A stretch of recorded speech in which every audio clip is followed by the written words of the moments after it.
Hello, and welcome to the Narrowing Path, Walking the Spiritual Walk. My name is Steve Van Eiderstein. Thank you all for joining me again tonight as we do the review for the 6th chapter of the book, I Was a Pagan by V.C. Kitchen. Now, I apologize for the delay in posting. If you can still hear it, I've been sick, but I really wanted to get this out tonight. And I've been extremely busy with a job switch, schedule switch, and currently I'm in school for my master's degree too. So lots been going on. So those who were wondering if why I hadn't posted in over a week, that's why. Please forgive me, and I appreciate that. So go ahead and give this video a like or a comment. Let me know what you think about the content that I'm making here. There's a Facebook page also that I'd invite you to go check out. Let us know what you think. And follow us on Apple Podcasts, Spotify, as well as here on the YouTube channel too. So I appreciate everybody who's been following along with me. And given the state of my self right now, I don't know how long I will make this one, but we're going to go ahead and get it done anyway. So the book we're reading is I Was a Pagan by V.C. Kitchen. This is the book I read out of. This is the book I go back through and mark up. This is a facsimile reprint, call it Believing in False Gods, I Was a Pagan by V.C. Kitchen. It's literally page for page reprint of the other book. I just do it so I can mark it up as much as I want to. I don't feel bad about it, so I'm not marking up an original. But, excuse me, it does come with this thing does come with a cough, so if you see me lean away from the mic, or I may have to blow my nose at some point throughout this, just bear with me. I'm going to do my best. So let's get through it.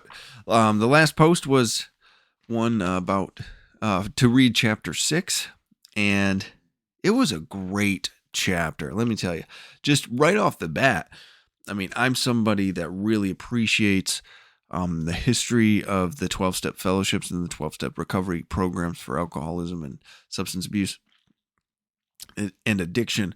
And part of their history is firmly rooted in the Oxford group. And I've got a couple of the Oxford group's texts and things like that. This is technically, one of their texts. This is a book regarding the Oxford group. This doesn't have anything to do with Alcoholics Anonymous. It was actually published before Alcoholics Anonymous was even founded. So it's really great stuff. I really love reading about this because a lot of the principles for 12-step groups and recovery groups and even psychology you could see where they show up in this, right? And in this single man's testimony of changing his life. And this chapter was labeled Chapter 6, The Business of the Oxford Group. So yeah, this is a documentation of his first engagement and first interaction with the Oxford Group in New York. But the best part is the subtitle. The subtitle is Application. Now, if you've been paying attention to these videos as I've posted them and as we've gone through, application is where he keeps falling down when he was studying philosophy or science or tried to make this plan and these arrangements and all this other stuff for himself. Excuse me. He could never get himself to actually follow through. He had a lot of good ideas. He had a lot of shoulds, but he could never actually get to the point where he was like, yeah, that's what I'm going to actually do. So, application. This is where we fall down. And I love, when I was reading it, because what I'll do is I'll read it on a podcast and I'll read it back, or I'll listen to the reading back and I'll highlight and I'll go through it and point out and pull all the information I find relevant out of it. And I just, when I read it on this podcast, I stopped after this first paragraph because it is an extremely powerful first paragraph. And it goes on, he keeps this theme of the 5 Ps. First, it was the things that he pursued that were materialistic and of this world that he was trying to fill himself with that never worked. And in this, he has another 5 Ps, though, which is peace, purpose, plenty, progress, and a new form of power, and power is a big thing when it comes to being able to take action and applying the principles of what you've actually learned. And I mean, peace, purpose, plenty, and progress. Those are incredible things, right? Those are things we all want in our lives and strive for in our lives. So it's just a great way to open this up and to set the scene for what we're going to be learning about how to find, right? So it's just funny because he goes into this whole thing and he brings his like drinking buddy that he's known for a while, and he got introduced to the program because his drinking buddy's brother, I think it was his brother, right? Suddenly got a part of this group and had changed his life around, and they viewed him as like this unfortunate, such a nice fellow too. Like, how terrible this guy suddenly is needing to go to this program. You know, we used to drink with him. We used to, he seemed to be a good guy, and then he just went off the rails. Not sure what happened. You know, how what a sad story. And this is where they learned about, or he's who they knew to get in contact to. He's who they used to get in contact with the Oxford group. So, and it did mention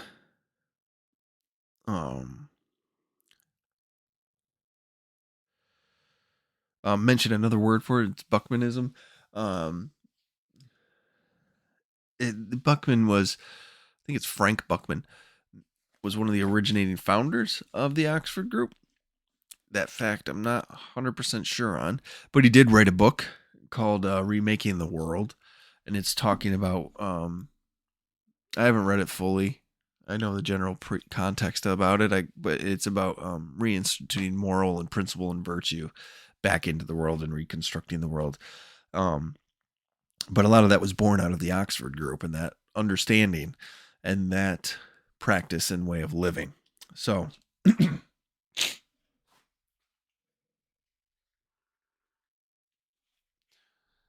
excuse me.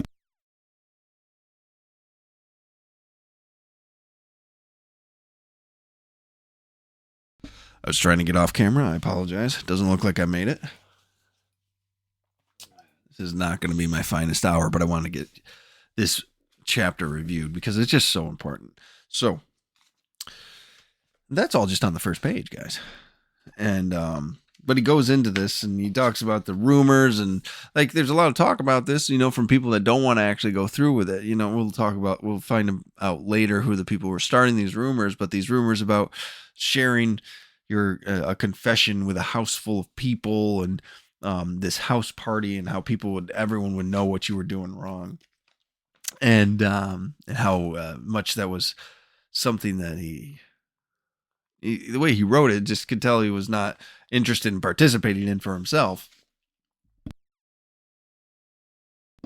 So it's just an interesting development. And the way he pictures this, or the way he talks about it, is I once imaged this sort of exotic atmosphere, tiger skin, firelight, bowls of roses, like this lavish, like ritualistic type of location and this type of gathering. It's a very interesting perspective. And then he immediately goes into, came to my mind certain sins I might tell, and others I certainly would not. So he's obviously curious about this whole program. He's curious about how this friend of his, the brother of his drinking buddy there, changed his life and how it affected him, right? So he got curious, and then he heard about an Oxford group party, and he didn't get an invitation. Oh no. He actually took offense to it, which I think is hilarious.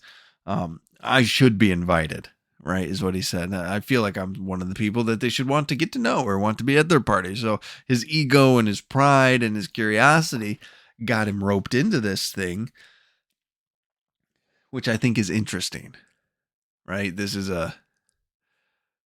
It's almost like his character defects, as some might call them, got used against him to get him involved in the whole thing. And so he ended up getting an invitation to the next party that was in New York. And he talks about how he was hoping it might have some psychological answer for him to include in his book that would help him like complete his quest of like what he thought he was so original and what's the word? And was inspired to do that no one else had done. So he was hoping to go to this place and pull the last piece of knowledge that he needed to make his plan work. And he ended up getting invited finally. And so he got all excited to go to this group, and he brought his friend, right, and another man. My friend and I and another man, so 3 people were headed up to this party. And the whole paragraph, they got stopped at a bar, drank on the way, bought a couple of things to drink after they got there. Blah blah blah. They were lit. They were lit by the time they got to this Briarcliff place, right? Then they got there, and he realizes that he's the only one. Well, him and his friend, 2 friends there, were the only ones with fiery breaths, meaning they were the only ones that had drank.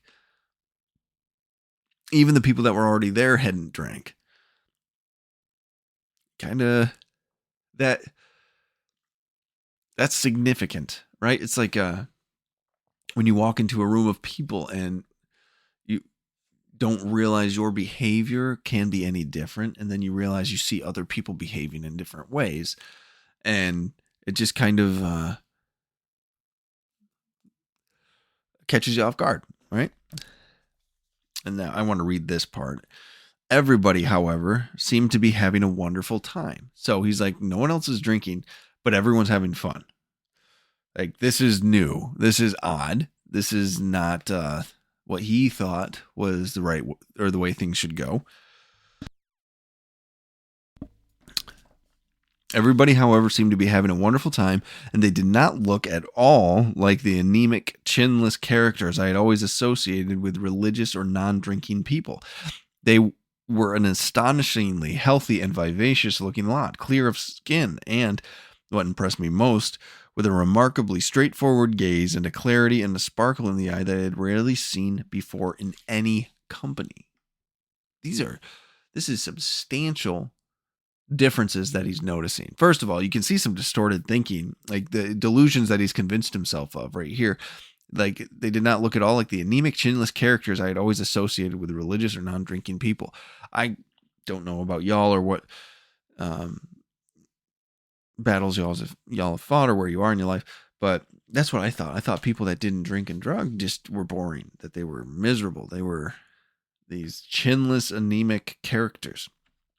Like, who were they? They obviously weren't living, right? Because they didn't drink. But then he says they're astonishingly healthy.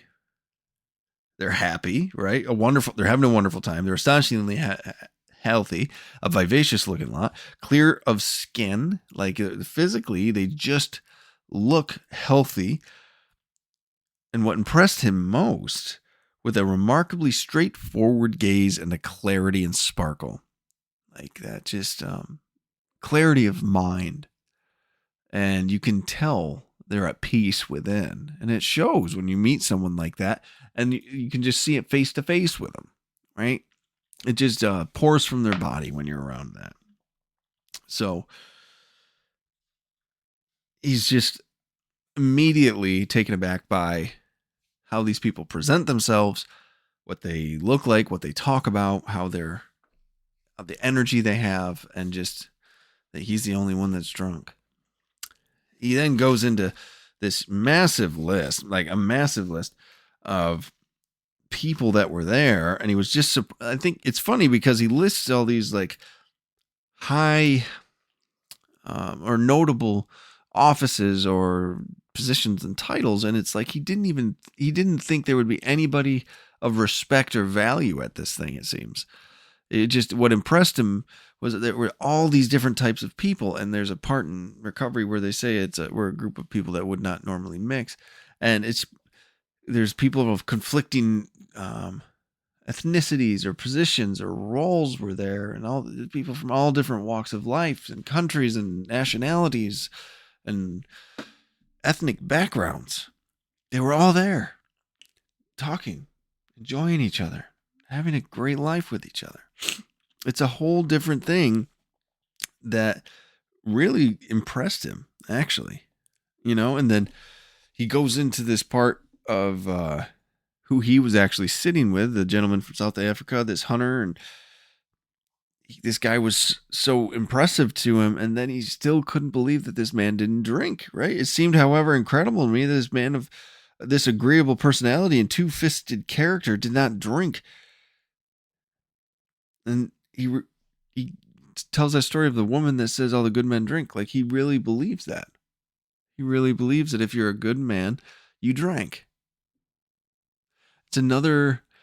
It's just instantly going into these delusions we tell ourselves, like, to justify our bad behavior. If you're a good person, you drink. If you don't drink, you're some chinless wimp. It's a pretty stark difference. Which one would you rather be? A good, strong-willed, strong-looking person, or a bad, chinless, anemic man, right? If you don't want to be the latter, you've got to drink. That's what he's convinced himself of. So he asked him, he was like, why don't you drink? And this hunter he simply said that he did not need it, that he had something else. He had found a power. A lot of quotes in 12-step literature is finding a power greater than ourselves, right? A power by which we could live in some books, right? It's just an incredible difference in perspective and understanding, right? And then he says, in this first evening, to be sure, my friends and I did not gain a very clear idea of what that something else might be. So he's already convinced that there is that something else, right? But he has no idea what it is. And that goes right along with his line of thinking. This goes right along with what he's been searching for in this book so far, right? So, let me see. Couldn't quite place what it was. So they all describe, then he goes on to say the various speakers, it's new quality of life. Now, this part I have noted to read again. In fact, they did seem to have some unusual quality. That there was this straightforward clarity of eye that I had noticed. There was a fellowship that was not of the backslapping order. There was a spontaneous sparkle and zest, not of social banter nor of alcohol-stimulated wit, but of genuine joy that seemed to well up from inside. They seemed to possess some inner wine, and of the stimulants I knew they had no need. Wow. So this is the second day, and he's full on admitting, he was like, they've got something about them. The things I would use wine for and alcohol for, they have. They have no need for the stuff I need to put in my body. Why? Right? And this is a great example of how someone lives and how someone presents themselves is the attractive part of living differently, right? Like they say in 12-step fellowships that it's attraction, not promotion. And this is exactly what they're talking about. So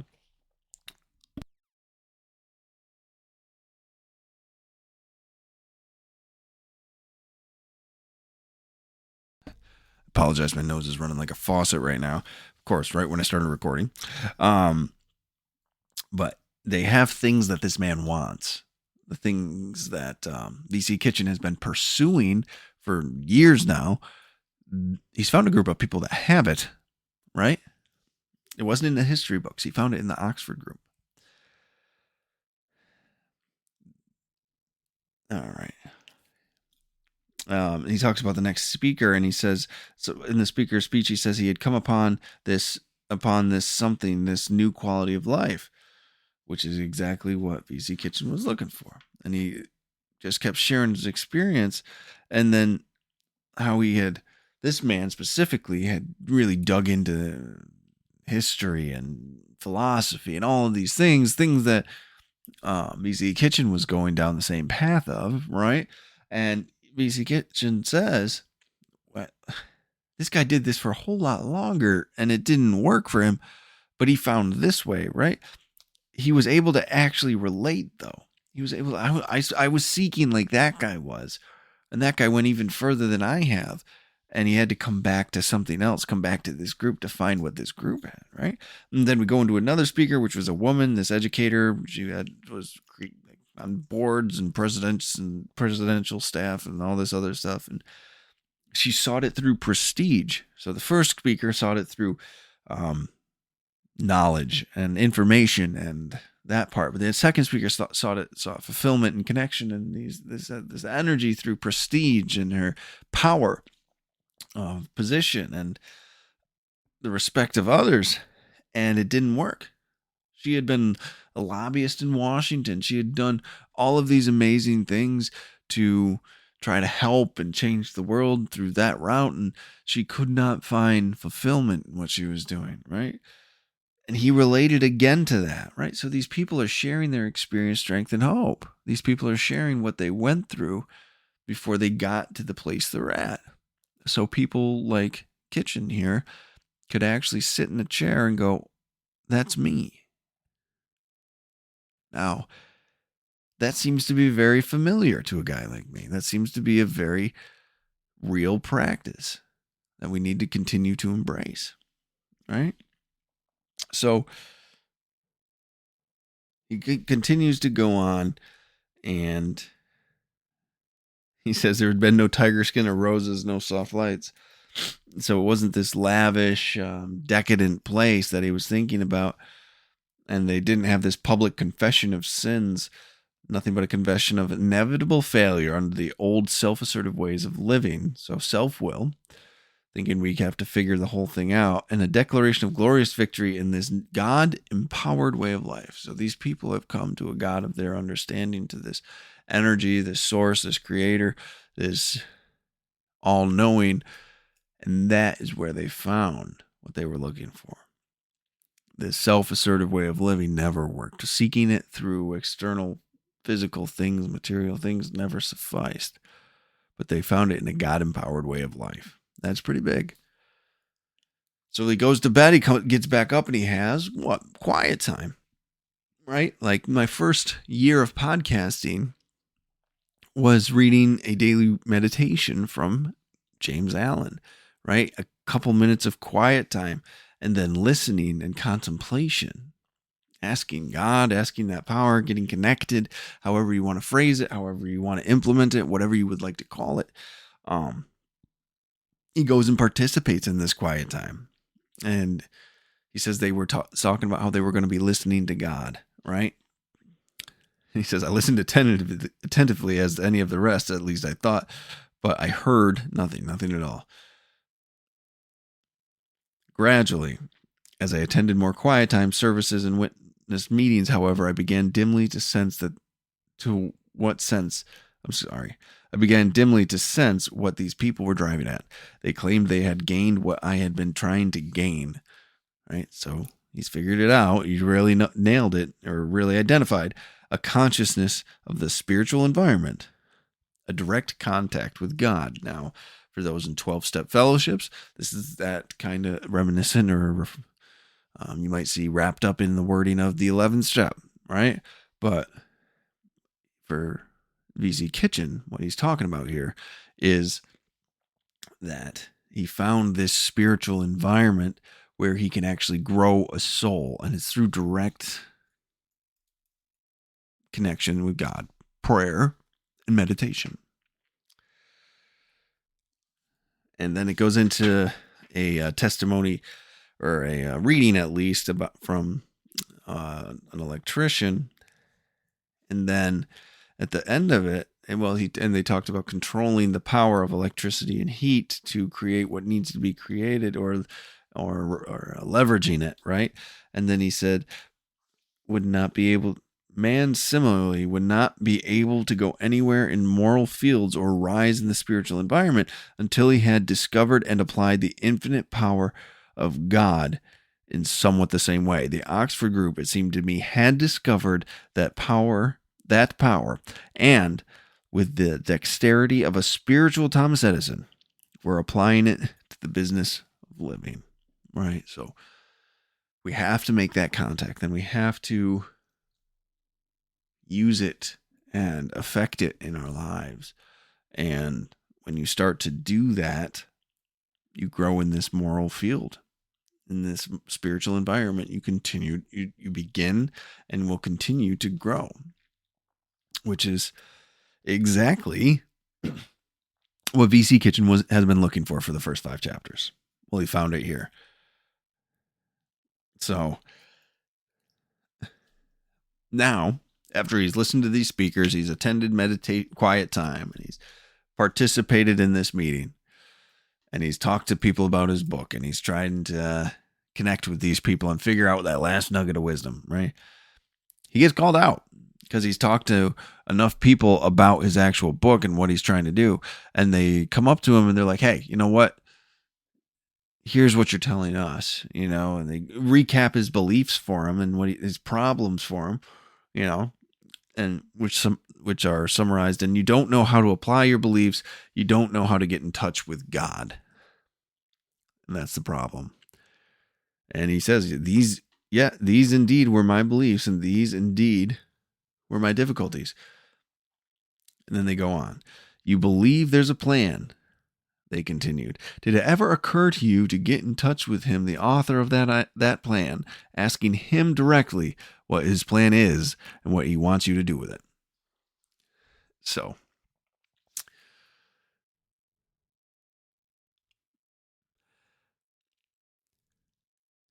it's just funny because you don't necessarily even realize up until this point that this part of a spiritual practice has been left out, right?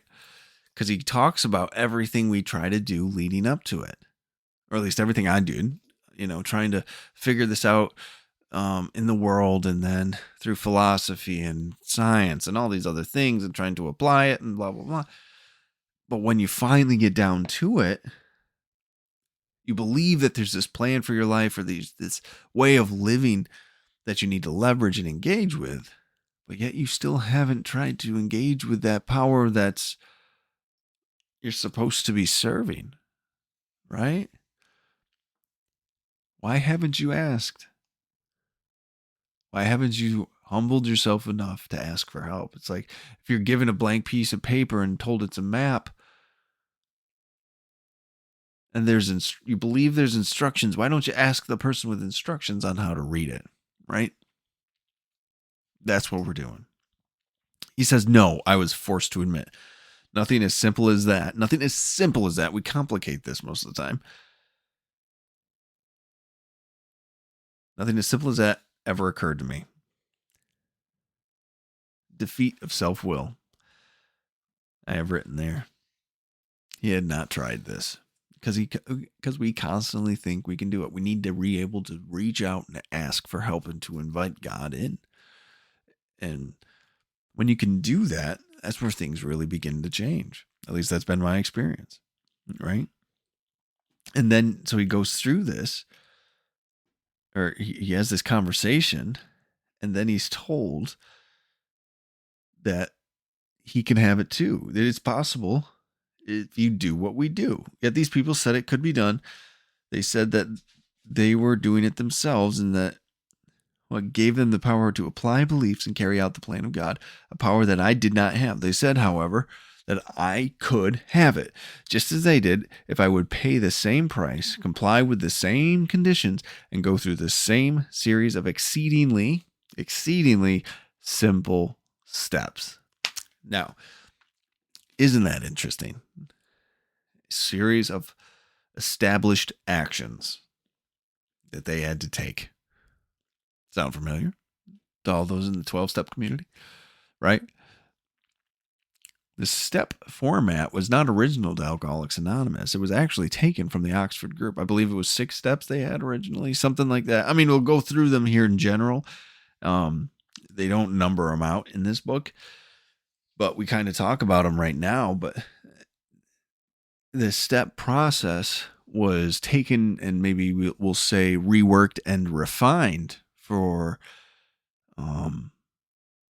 substance use, alcoholism, by Bill Wilson and Dr. Bob, and thank God they did that.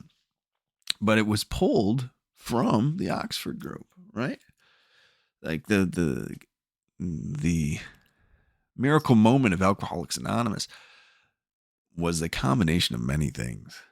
It was a combination of the Oxford group and their step process. It was a combination of Bill Wilson sharing a story with another drunk, and it was a combination of psychologists like Carl Jung getting involved, saying that a vital spiritual experience needed to happen, and like all of those mixed up into a pot and became Alcoholics Anonymous. So all these were vital pieces, and these simple steps were the things in the Oxford. These simple steps in the Oxford group were actually leveraged early on to help alcoholics.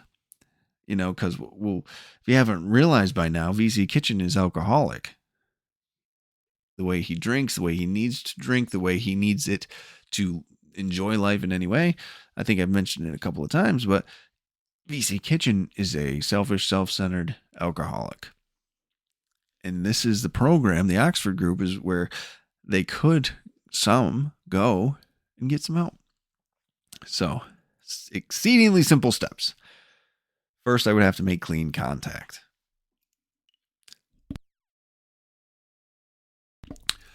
Would have to make clean contact, right? What does that mean? Well, if you're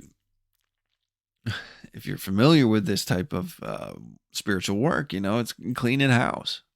It's getting yourself out of the way so you can actually have a real contact with a God of your understanding. So you can actually feel connected to something, right? Instead of just filled with all this stuff. And the stuff we needed to get rid of was this what they would call sin in the Oxford group, religious sin, however you want to think about it.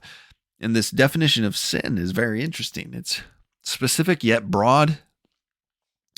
They defined sin as anything which came between me and another person or stood between me and God. All of those things are forms of self, meaning selfishness, self-centeredness, self-absorption, anything else. Self-centered fear, right? So all of these things is what needed to go, to get out of the way so we can have that clean contact, right? Then they said, I would have to surrender my will and make it subject to the will of God.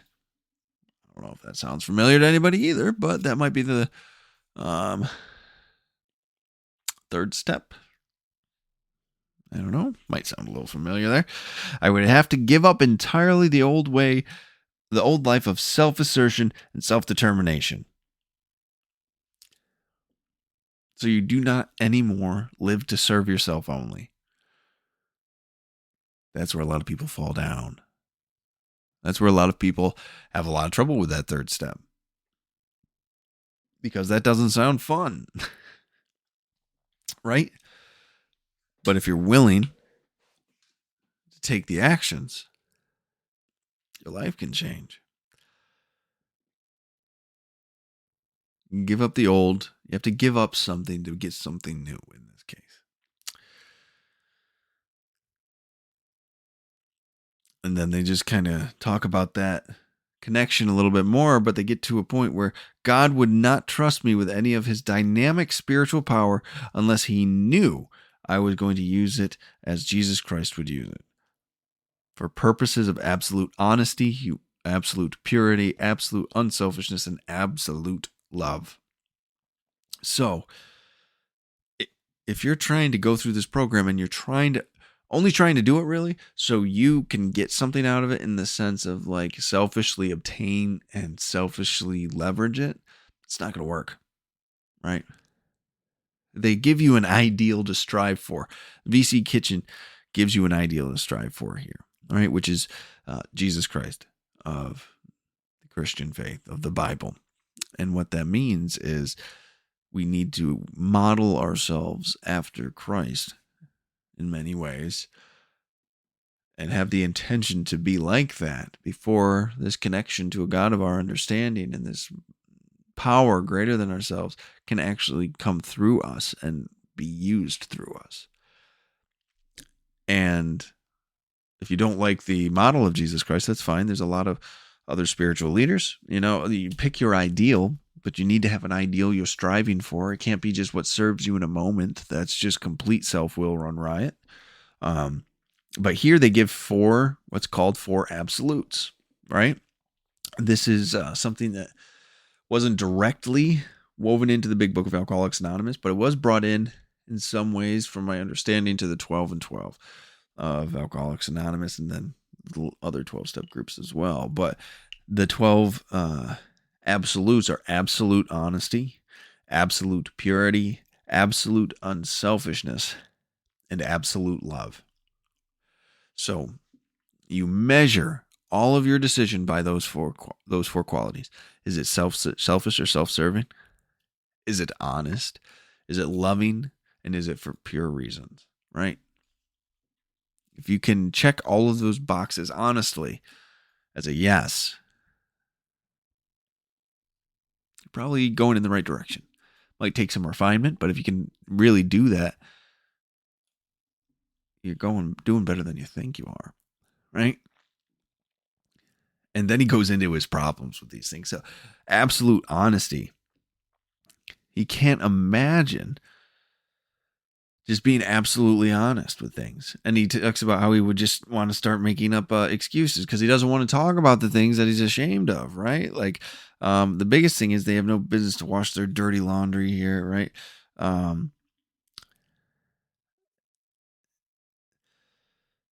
Hold on one second. That's precisely this point, for instance, I have been heard person after person who has been challenged to start to criticize the action group. Oh, okay. So he's saying, so after he got into it and he went through this process, he actually hears all the excuses that people make, right? Like, I don't want people to know my dirty laundry. I don't need them doing this, and just the fear and the shame that gets associated with this. And then they start looking for God in other places, right? They can't unburden themselves through an honest cleaning house, so they have to rely on others to find God, right? And he says, particularly regally are those who protest that there are other ways to find God, such as looking for God in others through nature, beauty, truth, and goodness. They're trying anything else, through anything but that ugly necessity of looking oneself in the face and really admitting one's sins to God and man, right? Actually humbling, coming forward, and admitting those sins to God and man. It is not easy. It's not easy.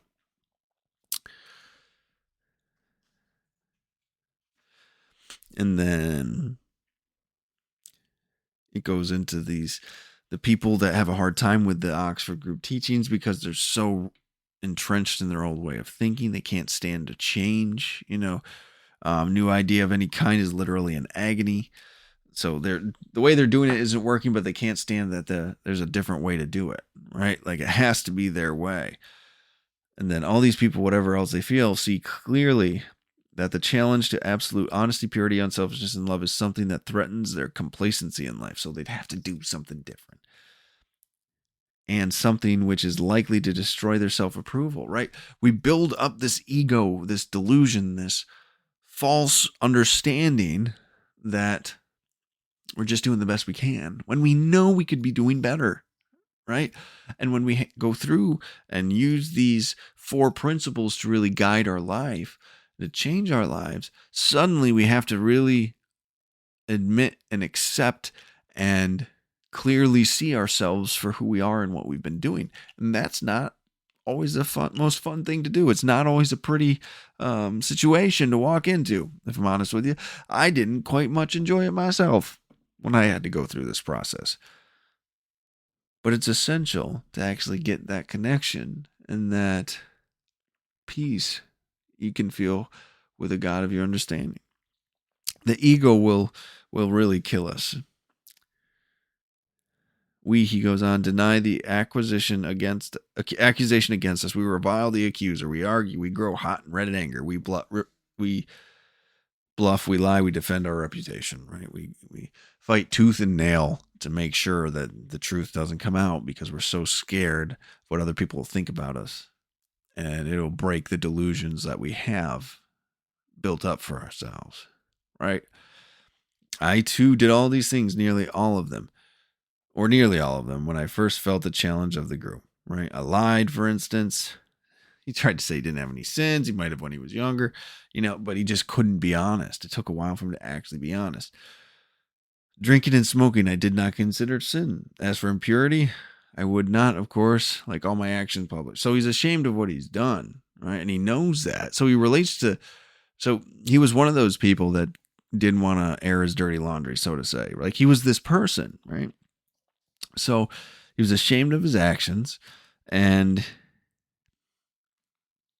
all of the things he had accomplished. He thought he was allowed to have this sense of arrogance and pride over, like this was good stuff that he should be getting into. He says, when finally it came to my business, social, and amateur theatrical accomplishments, to my opinion of myself, so which means his opinion of himself and his accomplishments, to my brain and what I secretly considered was intellectual giantism. So he had a pretty overinflated ego and perception of himself. I felt I had good reason to be proud rather than ashamed. So he had this false pride about him too. Like, look at everything I've done. I'm great. I'm a fantastic person. And he couldn't admit his faults, right?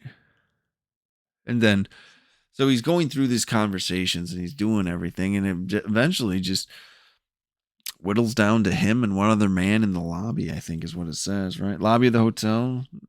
There were, as I have said, no tiger skins or shaded lights. There was no mixed company, not even public confection. I was talking to one other man who, from his own story, had been as big as a reprobate as I. So he found someone that he could actually relate to. He found somebody that was willing to tell him about himself, made him feel more comfortable talking about his own things, right?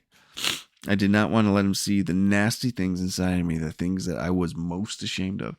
So he was sitting there with a man that was willing to tell him anything about himself, and he still couldn't bring himself. To actually join, right? That's how much our ego gets on us. That's how much we fear the feelings of guilt and shame that we already have inside of us, but we don't want to feel from others, right?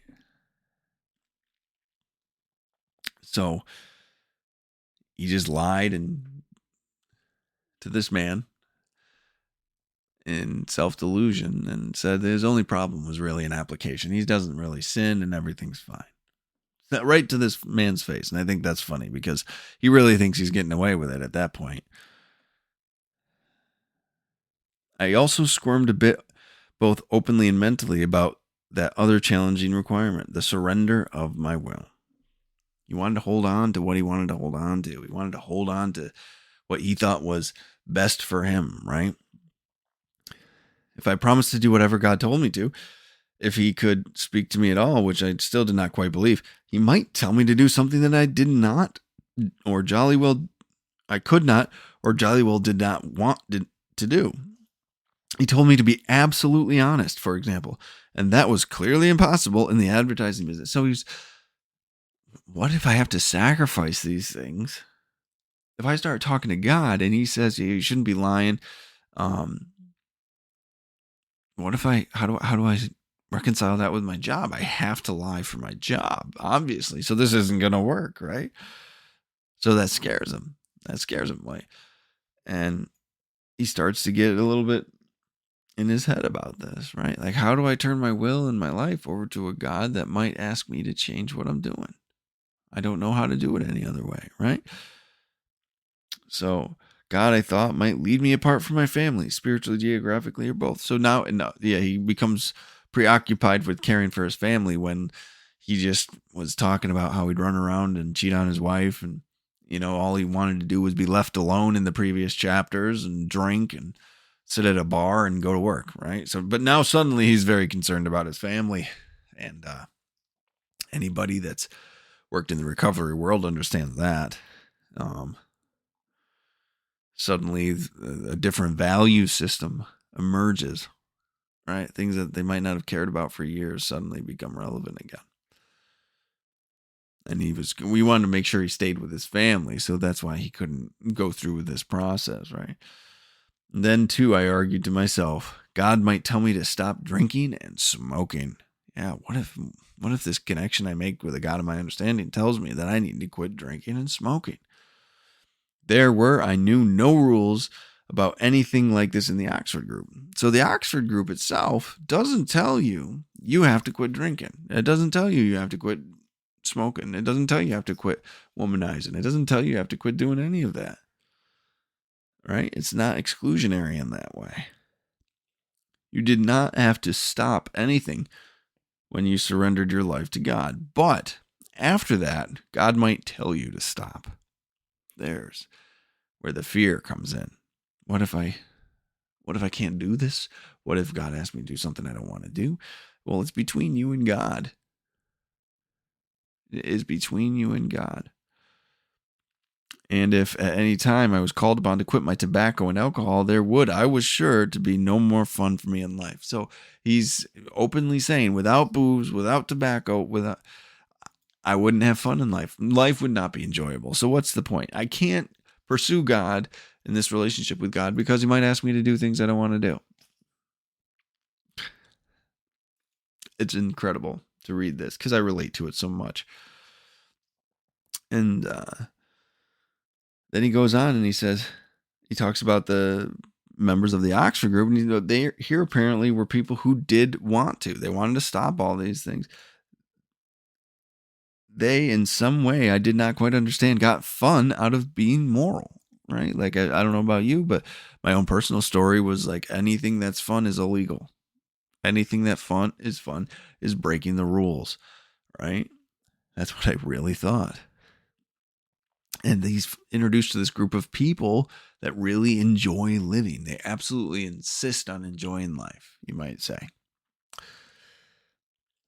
They must be different from me.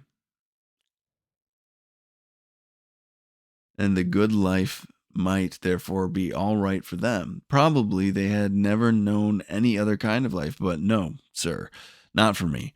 Not if it came to giving up my drinks and my smokes. No, sir, not for me. So now he's separated himself. He's like, I'm different from these people. I relate to everything that they're talking about, but I must be different because they found a new way of life that works for them. And I can't see that way of life working for me. So they must have this whole group of people must be different from me. I must be very, very unique. And I just think it's just interesting. Terminal uniqueness is something you'll hear. And he's just really not willing to let go with his old bad habits, right? I'm unique. I wanted something I could turn on for a solace, right? He wanted that immediate release thing. That's what we're accustomed to in this world today, a drink or a drug or a TV show or social media post or anything like that, right? That all is a quick fix to how I feel. And he wasn't willing to endure how he actually felt to be able to change that. He wanted a substance or a external factor to change him immediately.